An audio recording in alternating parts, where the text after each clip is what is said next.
कहानी की शुरुआत होती है 1973 की सोवियत सेंट्रल जेल में, जहां बोहेमियन नाम का एक कैदी था जिसे लगभग 2 साल पहले जेल हुई थी। उसने देखा कि कैप्टन वकील्स्की एक बहुत ही निर्दयी आदमी था जो अपने मजे के लिए कैदियों को बुरी तरह पीटता था। जल्द ही बोहेमियन को एक वर्कशॉप के बारे में पता चला जहां हर एक कैदी काम करने का सपना देखता था। असल में जो भी कैदी उस वर्कशॉप में 2 दिन काम करेगा उसकी जेल की सजा से 3 दिन कम हो जाते थे। साथ ही वर्कशॉप में काम करते हुए ध्यान काम पर ही लगा रहता और दिन आराम से कट जाता। फिर एक दिन वार्डन ने बोहेमियन को अपने ऑफिस में बुलाया और उसे अपनी सजा कम करवाने का एक मौका दिया। वो चाहता था कि बोहेमियन एक ऐसी टीम तैयार करे जो वर्कशॉप में काम करके वहाँ की प्रोडक्टिविटी को डबल कर दे। साथ ही उसने कहा कि अगर उसकी टीम 2 गुना काम करने में कामयाब रही तो 1 साल में बोहेमियन को रिहा कर दिया जाएगा। वार्डन ने कहा कि वो अपनी पसंद के किसी भी कैदी को चुनकर टीम बना सकता है। पर जब बोहेमियन ने कहा कि वो हैचेट नाम के कैदी को चुनना चाहता है तो वार्डन ने इसके लिए साफ इनकार कर दिया। असल में हैचेट काफी खतरनाक कातिल था जिसने 2 लोगों को बेरहमी से मार डाला था। लेकिन जब बोहेमियन ने कहा कि वो बहुत मेहनती है, वो जरूरी है टीम के लिए, तो फिर वार्डन उसकी बात मान ही गया। आखिरकार बोहेमियन ने अपनी टीम बनाई जिसमें हैचेट, नीडल, बूढ़ा मास्टर और क्रेसी नाम के कैदी शामिल थे। बोहेमियन के दोस्त हैचेट से थोड़ा डर रहे थे तो बोहेमियन ने उन्हें समझाया कि हैचेट से बिना बात किए उसे बस अपना काम करने दो। असल में बोहेमियन और हैचेट काफी अच्छे दोस्त थे क्योंकि कुछ समय पहले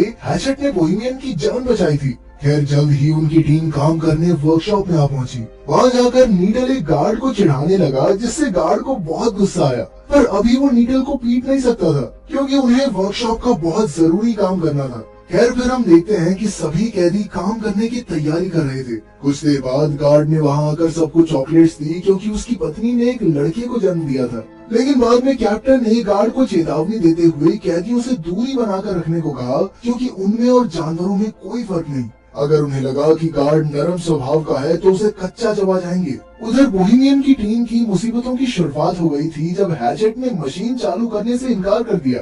कैप्टन ने बोहेमियन को इशारा किया तो वो हैचेट के पास गया और तब हैचेट ने उसे बताया कि मशीन में एक कबूतर फंसा हुआ है। अब उन सब ने मिलकर मशीन खोलने की कोशिश की मगर उनके पास इस काम के लिए औजार ही नहीं थे। तभी कैप्टन और गार्ड वहाँ उन्हें देखने आए कि यहाँ चल क्या रहा है। हालांकि मशीन में कबूतर फंसा हुआ था लेकिन कैप्टन ने फिर भी मशीन चालू करने का हुक्म दिया। फिर कैप्टन ने गार्ड को मशीन चलाने को कहा मगर जैसे ही गार्ड बटन दबाने लगा हैचेट ने उसे गर्दन से पकड़ लिया और कहने लगा कि जब तक कबूतर आजाद नहीं होता तब तक किसी कीमत पर मशीन शुरू नहीं होगी।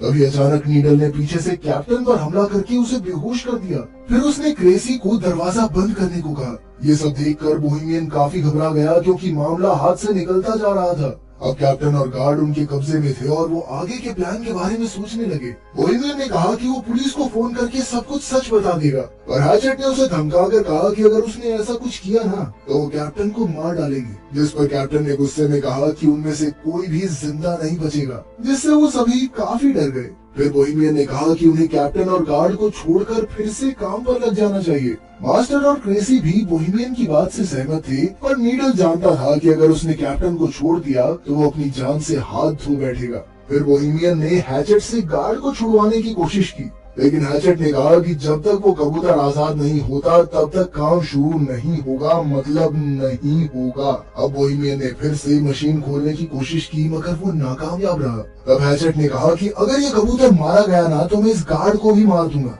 ये सुनकर कैप्टन हंसकर कहने लगा कि हैचेट एक छोटे से पक्षी के लिए इतना हंगामा क्यों कर रहा है। फिर उसने हैचेट के मरे हुए भाई का मजाक उड़ाना शुरू कर दिया, जिसके बाद हैचेट गुस्से में कैप्टन को मारने दौड़ा मगर फिर बाकी कैदियों ने जैसे तैसे उसे शांत किया। अब बोहेमियन जानता था कि जल्द ही जेल के बाकी गार्ड्स वहां आते ही होंगे, इसीलिए उसने प्लान बनाया कि वो कैप्टन और गार्ड्स को रिहा कर देंगे ताकि बदले में वो भी सही सलामत जेल वापस जा सके। खैर कुछ ही देर में गार्ड आकर दरवाजा खटखटाने लगे। तभी कैप्टन ने चिल्लाकर उन्हें सारा हाल बता दिया। बोहेमियन ने दरवाजे पर जाकर अपनी बात कही, पर तभी गार्ड्स बाहर से दरवाजे को खोलने लगे। फिर एक गार्ड गाड़ी में बैठकर बाकी गार्ड्स को बुलाने चला गया। उधर बूढ़े मास्टर ने कहा कि वो बाहर जाकर गार्ड से बात करेगा। फिर वो हाथ खड़े करके दरवाजे से बाहर निकला तो एक गार्ड ने उस पर बंदूक तान दी। फिर अचानक उस गार्ड ने बिना किसी बात के ही गोली चला दी जिससे मास्टर की मौके पर ही मौत हो गई। जब बोहेमियन और उसके साथियों को इसका पता चला तो बोहेमियन ने गुस्से में कंट्रोल यूनिट ही तोड़ डाला जिससे दरवाजा फिर से बंद हो गया।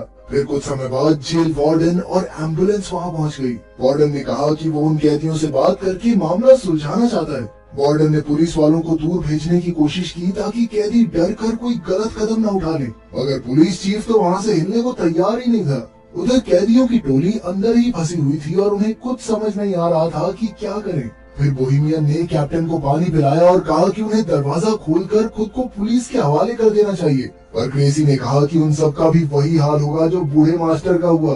तभी हैचेट ने भी धमकी देते हुए कहा कि अगर उनमें से किसी ने भी दरवाजा खोला तो वो गार्ड और कैप्टन को जान से मार देगा, फिर अपना अपना देख लेना तुम लोग।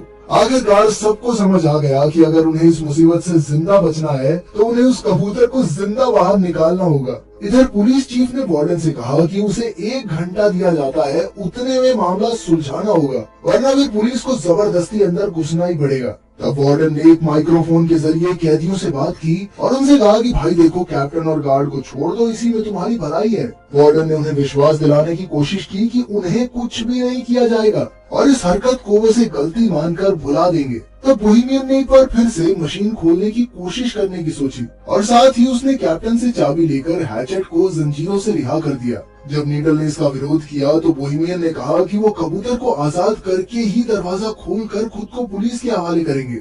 इस बात से नीडल और बोहेमियन के बीच हाथापाई शुरू हो गई। नीडल एक औजार से बोहेमियन की जान लेने ही वाला था कि हैचेट ने उसे पीछे से उठाकर दीवार पर दे मारा। इसके बाद वो सब मशीन खोलने में जुट गए। फिर हैचेट ने अपनी बाजुओं के जोर से कुछ ही देर में ढक्कन खोल दिया, लेकिन अब भी एक और परत उतारनी बाकी थी। उन्होंने देखा कि कबूतर अब भी जिंदा था। तब बोहेमियन ने हैचेट से पूछा कि वो एक कबूतर को बचाने के लिए इतना जोर क्यों दे रहा है। फिर हैचेट ने उसे बताया कि उसे हर रोज डरावने सपने आते हैं जिसमें उसे कब्र में जिंदा दफना दिया जाता है। वो बुरी तरह चिल्लाता है, मगर अंत में वही दम घुटने की वजह से उसकी मौत हो जाती है। अब वो इस कबूतर में खुद को देख रहा था और उसे न जाने क्यों लगता था कि अगर ये कबूतर बच गया तो शायद वो भी बच जाएगा, उसके भी ये बुरे सपने बंद हो जाएंगे। खैर, फिर बोहेमियन ने मशीन खोलने में गार्ड की मदद मांगी तो उसने कहा कि पहले उन्हें कैप्टन को रिहा कर देना चाहिए ताकि कैप्टन बाहर जाकर पुलिस को सब कुछ बता सके, मगर नीडल उसे छोड़ने के लिए हरगिज राजी नहीं था और फिर अचानक उसने कैप्टन पर लकड़ी से वार कर दिया। बोहेमियन ने गार्ड को समझाया कि भाई देख, अगर हमने इसको कैप्टन को छोड़ दिया ना तो हमारे साथ तू भी मारा जाएगा, क्योंकि सिर्फ तुझे बचाने के लिए गोलियों का इस्तेमाल खारिज तो नहीं करेगी सरकार। फिर बोहेमियन ने गार्ड को भी जंजीरों से बांधने की धमकी दी तो वो मदद करने के लिए राजी हो गया। वहीं बाहर पुलिस, कैप्टन और वार्डन ये सोच रहे थे कि इस मामले को कैसे सुलझाया जाए। वार्डन को यकीन था कि कैप्टन और गार्ड अब भी जिंदा हैं। इधर वर्कशॉप में क्रेसी और गार्ड दूसरे कमरे से एक औजार लेने गए। क्रेसी ने कहा कि हैचेट शुरू से ही बुरा आदमी नहीं था, पर एक रात ने उसकी पूरी जिंदगी तबाह करके रख दी। उस रात हैचेट के भाई की शादी थी और उसने बहुत ज्यादा शराब पी ली थी। जब हैचेट के भाई ने उसे रुकने को कहा तो नशे में हैचेट ने अपने भाई को ही मार डाला। जब उसके पिता ने उसे रोकने की कोशिश की तो हैचेट ने उनकी भी जान ले ली। कुछ देर बाद जब उसे होश आया तो उसने पछतावे में खुद को पुलिस के हवाले कर दिया। खैर, फिर सभी कैदी मशीन खोलने की कोशिश में जुट गए। तभी बाहर से वार्डन ने बोहेमियन को बात करने के लिए दरवाजे पर बुलाया। असल में उनकी मोहलत का 1 घंटा बीत चुका था, मगर बोहेमियन ने कहा कि उन्हें कबूतर को जिंदा बाहर निकालने के लिए 1 घंटे का समय तो और लगेगा। फिर वार्डन ने अंदर बंधे हुए कैप्टन से बात की तो उसने कहा कि यहाँ तो कोई कबूतर है ही नहीं और ये कैदी तो बस भागने का मौका ढूंढ रहे हैं। खैर, फिर वार्डन ने कहा कि उनके पास कैप्टन और गार्ड को रिहा करने के लिए 60 मिनट और हैं। फिर वार्डन ने बोहेमियन को याद दिलाया कि भाई क्यों पंगा ले रहा अपनी जिंदगी के साथ, तुझे कहा तो था कि वर्कशॉप का काम पूरा होने पे 1 साल के अंदर रिहा कर देंगे तुझे। लेकिन जब बाकी कैदियों ने ये बात सुनी तो उन्हें बहुत गुस्सा आया, क्योंकि इसका मतलब ये था कि बोहेमियन ने उन्हें अपने फायदे के लिए इस्तेमाल किया था। ये देखकर कैप्टन तो जोर जोर से हंसने लगा और बोहेमियन ने उसे मुक्का मार दिया। फिर वो कैप्टन को रिहा करने लगा तो नीडल ने उसका विरोध किया। तब बोहेमियन ने कहा कि वो सिर्फ कैप्टन को रिहा करेंगे और गार्ड को बंदी बनाकर रखेंगे। फिर जब बोहेमियन कैप्टन को लेकर बाहर आया तो अचानक पुलिस चीफ ने उन पर गोलियां चला दी। अब बोहेमियन तुरंत कैप्टन को वापस अंदर ले आया और मामला फिर बिगड़ गया। उधर बाहर वार्डन ने गुस्से में पुलिस चीफ के मुंह पर मुक्का मारा, पर चीफ ने कहा कि क्या हो गया भाई, उनका समय खत्म हो गया है, बाहर निकालना चाहिए हमारे सोल्जर को।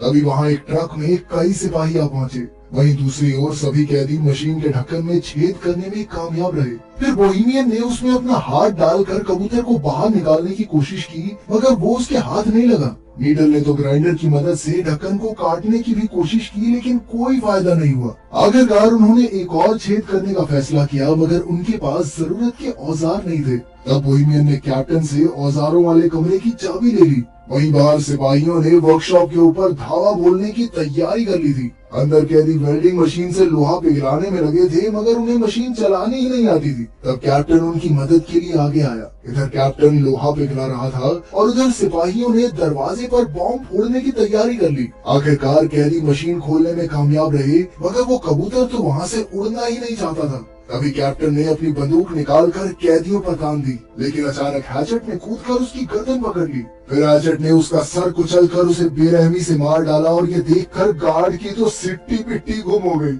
इसके बाद हैचेट ने कबूतर को बाहर निकाला और उसे पानी से साफ किया। तभी अचानक दरवाजे पर जबरदस्त धमाका हुआ और कई सिपाही अंदर घुस आए। सभी कैदी डरकर जमीन पर लेट गए, मगर हैचेट खड़ा हुआ और उसने कबूतर को हवा में उड़ा दिया। तभी पुलिस चीफ ने गोली चलाने का हुक्म दिया और इस वारदात के बाद हैचेट की मौके पर ही मौत हो गई। लेकिन बाकी कैदी जमीन पर लेटे हुए ही कबूतर के आजाद होने की खुशी मनाने लगे। पुलिस चीफ ने उन्हें भी मारने की कोशिश की, मगर पीछे से गार्ड ने उसे रोक दिया। गार्ड ने झूठ कह दिया कि हैचेट ने उन सबको बंदी बना रखा था और इसी वजह से कैदियों को बिना किसी सजा के वापस जेल भेज दिया गया। बोहेमियन और उसकी टीम के लिए हैचेट हीरो बन गया और वहीं कबूतर को आजाद करते ही हैचेट की जिंदगी का मकसद पूरा हो गया और वो चल बसा। तो क्या आपके हिसाब से हैचेट ने सही किया? कमेंट्स में जरूर बताना। मिलते हैं अगली वीडियो में।